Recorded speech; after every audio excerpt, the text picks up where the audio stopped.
تو جریان جنگ 12 روزه ایران و اسرائیل، یه ایرانی با یه اسرائیلی به تور هم میخورن. ایرانیه میگه جنگو داداش ما بردیم، اسرائیلیه میگه نه ما بردیم.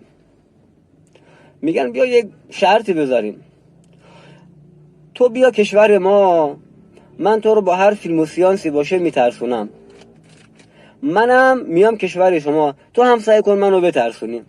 هر کسی که ترسید بگه گوزیدم ترسیدم. اینجا معلوم میشه که طرف باخته. اینا موقع قبول میکنن.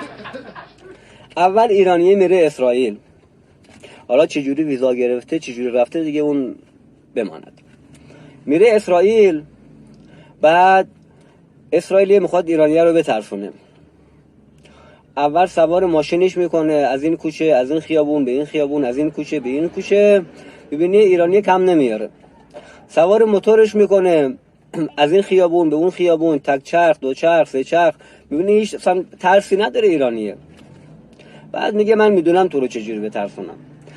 آقا سوار یه F35ش میکنه، میره بالا، اوج میگیره، بعد هر چی نمیدونم هر کار میکنه ایرانی نمیترسه. بعد ارتفاع که آقا میگیره، یا این با سرعت ارتفاع خودشو کم میکنه. همزمانی که ارتفاعش با سرعت کم میشه، ایرانی میگه داداش گوزیدم